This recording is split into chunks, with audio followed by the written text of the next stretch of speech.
Bu safar yana bir o'lchov birligi Newton kuchi, ya'ni Newton metr haqida batafsil gapirmoqchiman. Qisqagina qilaman. Hozir bu ustaxonamdaman. Ustaxonamga chiqib olyapman videomda. Ijtimoiy tarmoqda kuzatdim. Aynan Newton metr, Newton haqida fiziklarimiz, olimlarimiz formulalar orqali tushuntirishgan. Juda ham ko'p kuzatdim. Ijtimoiy tarmoqlarda bor. Lekin men fizik emasman. Oddiy ustaman. Usta tilida sizga tushuntirmoqchiman. Newton kuchi nima? Newton metr nima? Qisqaroq, lo'ndaroq tushuntirmoqchiman. Avvalo, Newton metr nima? Hamma narsaning o'zining o'lchov birligi bor. Qo'limda mana metr. Metrda o'lchaymiz. 10 metr, 100 metr, metrlab o'lchaymiz. Yoki bo'lmasa litr. 1 litr, 10 litr, litr o'lchov birlik bu ham litr ham. Yoki bo'lmasa massa, kilogramm. Mana qo'limda 1 kilolik tosh kilogramda o'lchaymiz. Demak, hamma narsani juda ham ko'p o'lchov birliklari bor. Xuddi shunday Newton ham, Newton kuchi ham aynan o'lchov birligi. O'lchov birligi hisoblanadi. Uni mana bu o'lchov birligi men sizga oddiy qilib tushuntiraman.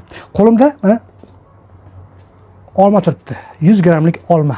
Shu 100 gram atrofida chiqadi. Agar 100 grammlik olmani men ko'tarib tursam, qo'limda ko'tarib tursam, demak, yerda tortish kuchi, bosimi kuchi 1 newton hisoblanadi. 100 grammlik olma bu 1 newton hisoblanadi.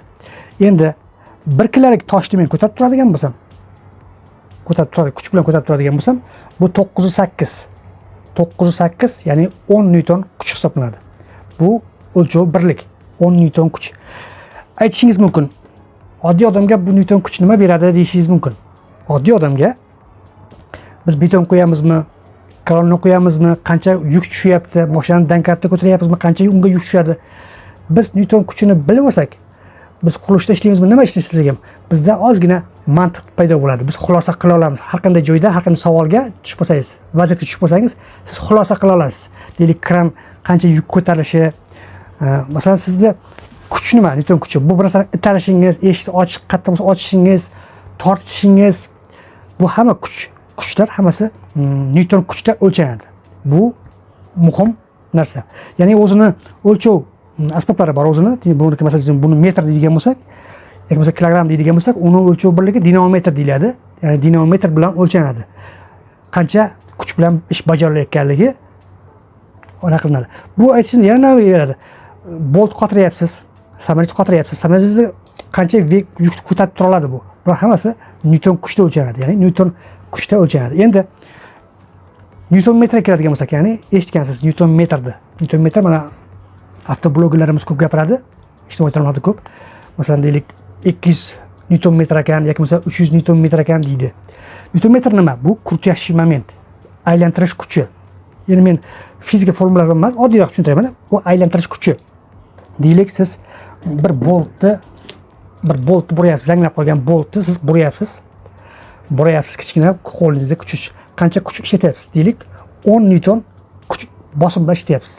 Deylik, 1 kilolik kuch bilan tortyapsiz. Mana 10 newton kuch bu 1 kilo tosh.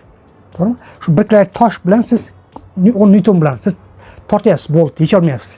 10 newton ishlatyapsiz. Lekin qo'lingizda kattaroq kuch bo'lsa-chi?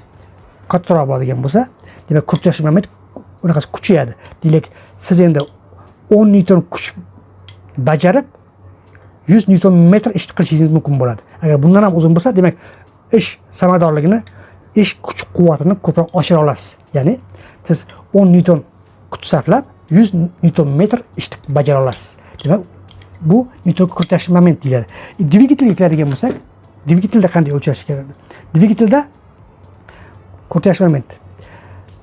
Masalan, mashinani ko'rgansiz, tez qo'zg'alishi, joyidan qo'zg'alishi, lekin yuk bilan chiqishi, o'sha kuchi, bu dvigatelda kuchi bu newton metrda o'lchanadi. Aslida ot kuchi deymiz, lekin biz newtonda ot kuchini ham gapiraman.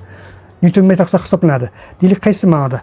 Deylik, o'zimizda Gentra motorlarimiz, masalan, Gentrani mashina deylik 150 shu atrofida, ana 150 ga atrofida newton metr dvigatelda quvvati. Yoki bo'lsa BMWni olgan bo'lsangiz, Mercedesni olgan bo'lsangiz 300, 400, 500 newton metr ko'payib bo'lishi mumkin. Newton metr bular nimaga deyishingiz mumkin? Nimaga ularda kuchli? Bizda motorlarimiz, avtomobil motorlari atmosfer motor, oddiy motor, lekin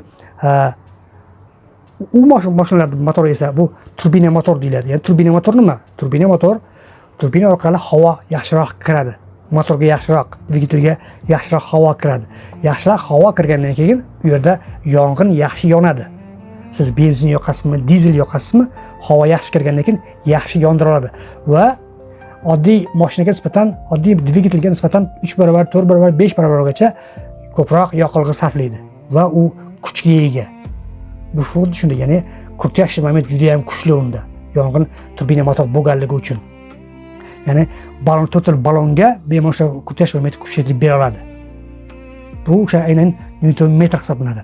O'sha Newton metrda ham o'zini o'lchaydigan asbob uskunalari bor. Dinamometr har xil ishga qarab asbob uskunalari bor. O'shani ham o'lchov birliklari bor.